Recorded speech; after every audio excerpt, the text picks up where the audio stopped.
You're ready. Alright, so my name is Alex. I'm talking about artificial sweeteners. And so our nation is known as one of the most obese in the world. And along with that, there's been a lot of emphasis on fixing this obesity epidemic that we're going through.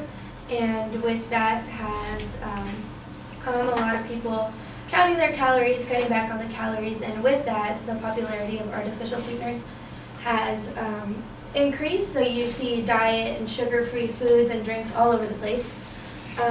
So my major claim is that artificial sweeteners threaten human health. They're not necessarily healthy for you, even if they don't provide calories. And my claims are that weight gain can be attributed to them. They contribute to deadly diseases like diabetes and cancer, and they can cause neurological problems. And to define artificial sweetener, it's a low or non-caloric chemically composed sugar substitute.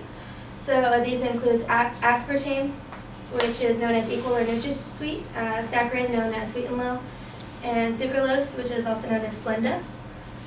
So weight gain can be attributed to artificial sweeteners. They're measured as being hundreds of times sweeter than normal table sugar, and the sweet taste itself triggers hunger, cravings, and increase in food intake, leading to an increase in food consumption. So research searching from the Yale Journal of Biology and Medicine revealed that preload experiments generally have found that sweet taste, whether delivered by sugar or artificial sweeteners, enhanced human appetite. So regardless of if you're intaking regular sugar or artificial sweetener, the sweet taste itself triggers something in the brain that makes you want to eat more of that sweetness. So that can lead you to eating cake, cupcakes, and yeah. And Harvard Health Blog revealed that the overstimulation of sugar receptors from frequent use of these hyperintense sweeteners may limit tolerance for complex tastes. So that means people that regularly intake the artificial sweeteners may start to find less intensely sweet foods such as fruit, or unsweet foods such as vegetables unpalatable because they're used to this intense flavoring. So that overall will lead to, intake of unhealthy foods. And also, people that eat and drink foods with artificial sweeteners, labeled as diet or low fat, tend to overconsume other food products, so to make up for the missing calories that they're not getting. So say someone drinks a diet soda, then later on in the day they think, oh, I had a diet soda, so I can have a piece of cake, or I can have these french fries. And that would lead to, obviously, gaining more weight. But that's not always the case, but it can attribute to that. So my second point is that artificial sweeteners contribute to deadly diseases like diabetes and cancer. So there have been experiments that have concluded that the bacterial composition in the human gut is altered. So this is called gut microbiota, which is they're microorganisms located in our intestines that function as maintaining digestive and immune system health.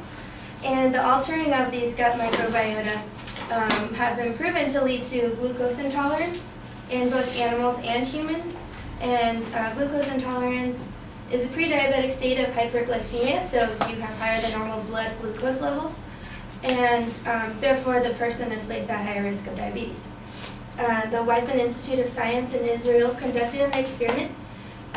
First they performed it on mice, and then the same experiment was conducted on humans, and this is what they did on humans. The team asked 7 healthy people who don't normally consume sweeteners to eat the FDA's maximum daily allowance of saccharin, which is an artificial sweetener.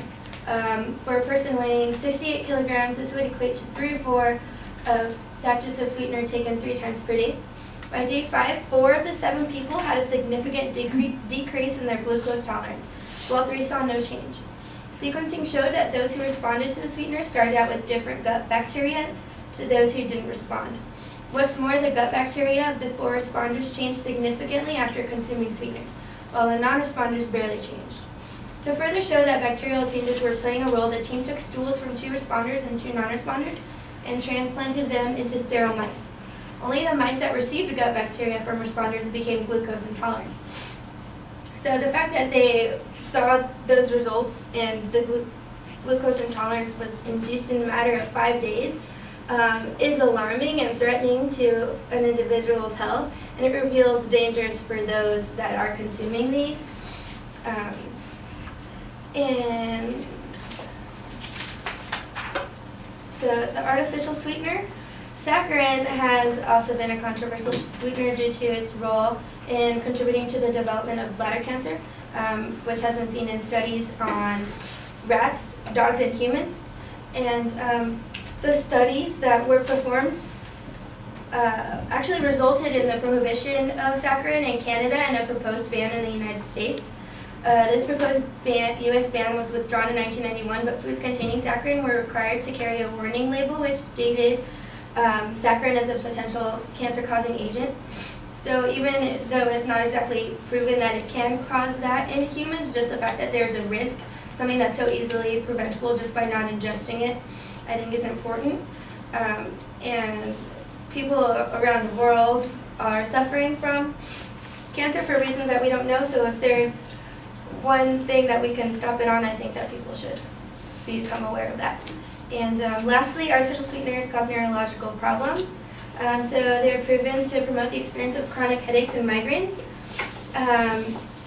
A researcher named Blumenthal reported 3 case studies wherein women ages 40, 32, and 26 all experienced migraines while chewing a popular gum with the aspartame additive. In all cases, the migraines were relieved after cessation of product use, and the headaches were reproducible by reintroducing the gum. And this is actually something that I've experienced personally. When I was younger, I had to stop chewing gum because every time I would chew it, I would get a headache. And after reading this, I made the connections, and it's crazy that a chemical in a chewing gum could cause pain. And it's believed that these headaches are caused because the neurotransmitter regulation in the brain is altered, and so it chemically changes the composition in the brain that can lead to neurological complications. And the side effects range in severity. So if someone's already prone to headaches or migraines, scientists think that they will be produced when you intake something with aspartame in it. And the same goes for people that are susceptible to seizures. They think that seizures have been actually produced in animals and that were proven to be susceptible to them, and scientists believe that the same goes for humans. And one example is from a book, I forgot what it's called and I forgot to cite it, but it says that a 27-year-old woman with a 10-year history of a seizure disorder was seizure-free for 9 years, controlled on Dilantin. She consumed aspartame for the first time when for 3 days in a row she had Knox Block sugar-free Jell-O. On the 3rd day of aspartame consumption, she experienced a grand mal seizure. During the past 10 months, she has consumed no more aspartame and has again been seizure-free on the same medication regimen. So that proves that it can be produced within people that are susceptible. So overall, artificial sweeteners can threaten human health through their attribution to weight gain, to diabetes and cancer, and neurological problems.